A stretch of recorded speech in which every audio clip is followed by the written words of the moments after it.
بسم اللہ الرحمن الرحیم۔ ناظرین کرام، آپ دیکھ رہے ہیں معلومات کی دنیا۔ آج ہم آپ کو شیر کے بارے میں کچھ اہم معلومات فراہم کریں گے۔ شیر جانوروں میں سے سب سے مشہور جانور ہے۔ اس کے بہت سارے نام ہیں۔ شیر جب اپنی کچھار میں پاؤں سمیٹ کر بیٹھا ہو تو اس کیفیت کو اسد کہتے ہیں۔ وہی اسد اپنی کچھار سے نکل کر چہل قدمی کرنے لگے تو اس کیفیت کو زرگام کہتے ہیں۔ وہی زرگام جب چہل قدمی کرتے کسی سمت کی جانب دیکھنا شروع کر دے تو اس کیفیت کو غضنفر کہتے ہیں۔ جب وہی غضنفر داڑتے ہوئے اپنی کچھار سے کسی مخصوص سمت کی طرف چل پڑے تو اس کیفیت کو زیغم کہتے ہیں۔ جب وہی زیغم اپنے شکار پر حملہ آور ہو جائے تو اس کیفیت کو حمزہ کہتے ہیں۔ جب وہی حمزہ اپنے شکار کو شکنجے میں اس طرح کس لے کہ شکار کا سانس لینا دوبر ہو جائے تو اس کیفیت کو عباس کہتے ہیں۔ جب وہی عباس اپنے شکار کو ٹکڑوں میں بانٹ دے تو اس کیفیت میں اس کو حیدر کہتے ہیں۔ شیر کے بہت سارے نام ہیں۔ حضرت امام ابن خالو علیہ الرحمہ نے فرمایا کہ شیر کے تقریباً 500 نام ہیں اور اس کی اتنی ہی خوبیاں ہیں۔ بات کریں شیر کی قسموں کی تو شیر کی کئی قسمیں ہیں۔ ارسطو نے کہا کہ میں نے شیر کی ایک انوکھی قسم دیکھی جس کا رنگ سرخ تھا، اس کا چہرہ انسانی چہرے کی طرح اور اس کی دم بچھو جیسی تھی۔ شیر کی اس قسم کو عربی زبان میں الورق یعنی غلاب کہا جاتا ہے۔ ایسی ہی قسم کا ایک دوسرا شیر بھی ہے جس کی شکل گائے کی شکل سے مشابہ ہے۔ اس کے سینگ سیاہ رنگ کے ہوتے ہیں جن کی لمبائی بالشت برابر ہوتی ہے۔ اور بات کریں شیر کی پیدائش کی، ماہرین حیوانات کا کہنا ہے کہ شیرنی کے بچہ پیدا کرنے کا طریقہ بھی انوکھا ہے۔ شیرنی گوشت کا ایک بے حصو بے حرکت لوتھڑا پیٹ سے نکال کر زمین پر پھینکتی ہے اور پھر مسلسل 3 روز تک اس کی حفاظت کرتی ہے۔ پھر شیر اس پر پھونکے مارتا ہے حتیٰ کہ اس لوتھڑے میں روح پیدا ہو جاتی ہے۔ اس عمل کے بعد اس کے جسمانی اعضاء وغیرہ بننا شروع ہوتے ہیں اور وہ لوتھڑا شکل و صورت اختیار کر لیتا ہے اور شیرنی دودھ پلا کر اس کی پرورش کرتی ہے۔ پھر ہفتے بعد بچہ آنکھیں کھول کر اس کائنات کا مشاہدہ کرتا ہے اور تقریباً 6 ماہ بعد اس بچے کو احساس ذمہ داری ہو جاتا ہے۔ بات کریں شیر کی خصوصیات کی، ماہر حیوانات کا کہنا ہے کہ شیر بھوک کی حالت میں صبر و برداشت سے کام لیتا ہے۔ شیر کو پانی کی ضرورت کم محسوس ہوتی ہے۔ شیر کی صفات میں سے ایک صفت یہ بھی ہے کہ وہ دوسرے درندوں کا جھوٹا نہیں کھاتا۔ اگر شکار کھاتے ہوئے شیر سیر ہو جائے تو باقی وہی چھوڑ دیتا ہے اور پھر دوبارہ اس میں سے نہیں کھاتا۔ بھوک کی حالت میں شیر چڑچڑا ہو جاتا ہے، مگر جب شیر کا پیٹ بھرا ہوا ہو تو بے سدھ ہو کر کاہل ہو جاتا ہے۔ شیر دوسرے جانور بالخصوص کتے کا جھوٹا پانی ہرگز استعمال نہیں کرتا۔ شیر کی صفات میں سے ایک صفت یہ بھی ہے کہ وہ بغیر چبائے اپنے سامنے والے دانتوں سے نوچ کر شکار کھاتا ہے۔ شیر کا تھوک کم آتا ہے، یہی وجہ ہے کہ اکثر و بیشتر شیر کا منہ گندا ہوتا ہے۔ شیر کی صفت یہ بھی ہے کہ وہ نڈر، جرأت مند اور بہادر ہوتا ہے، لیکن اس وصف کے ساتھ ساتھ اس میں بزدلی اور کم ہمتی بھی موجود ہوتی ہے۔ مرغ کی آواز سن کر شیر پریشان ہو جاتا ہے، بلی کی خوفناک آواز سے ہراساں ہو جاتا ہے، سرفچی یعنی ہاتھ دھونے کا برتن کی آواز سے بھی شیر کے حواس مختل ہو جاتے ہیں۔ آگ جلتے ہوئے دیکھ کر تعجب کا شکار ہوتا ہے۔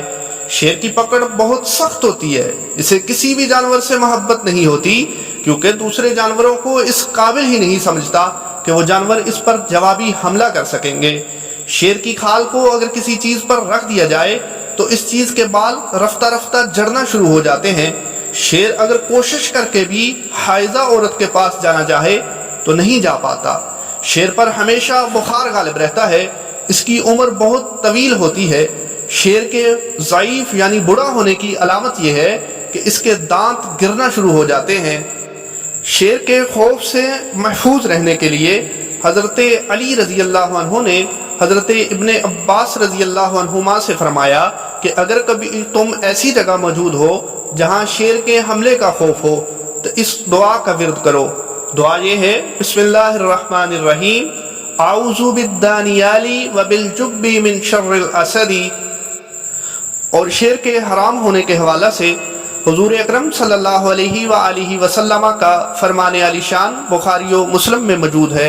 حضور علیہ الصلوۃ والسلام نے فرمایا کہ جانوروں میں سے جو جانور دانت سے اپنا شکار پکڑتا ہو اس کا گوشت کھانا حرام ہے۔ بات کریں اس کے طبی خواص کی تو شیخ عبد الملک بن ظہیر جو اشیاء کے خواص کے ماہر ہیں کہتے ہیں اگر کوئی شخص شیر کی ایک ٹکڑا باندھ کر گلے میں ڈالے تو مرگی کی بیماری جو اسے جوان ہونے سے پہلے ہوئی ہو ٹھیک ہو جاتی ہے، لیکن اگر کسی کو جوان ہونے کے بعد ہوئی ہو تو اس کو کوئی فائدہ نہیں ہوگا۔ شیر کی کھال کا ایک چھوٹا سا ٹکڑا اگر کسی صندوق میں رکھا جائے تو اس میں رکھے کپڑوں میں دیمک وغیرہ لگنے کا کوئی ڈر نہیں ہوگا۔ اگر کوئی آدمی شیر کے دانت اپنے پاس رکھ لے تو اسے کبھی بھی دانتوں کی درد کی شکایت نہ ہوگی۔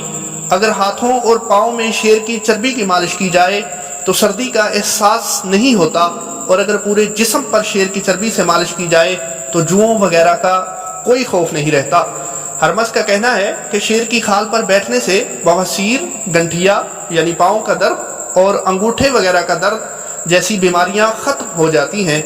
اگر کسی کو کام چوری اور سستی کی شکایت ہو، جسم پر چھائیاں پڑ جائیں تو شیر کی چربی سے مالش کرنا فائدہ مند ہوگا اور چہرے کی تمام بیماریوں کے لیے فائدہ مند ہوگا۔ ناظرین، اب آخر میں بات کرتے ہیں کہ اگر شیر خواب میں آئے تو اس کی تعبیر کیا ہوگی۔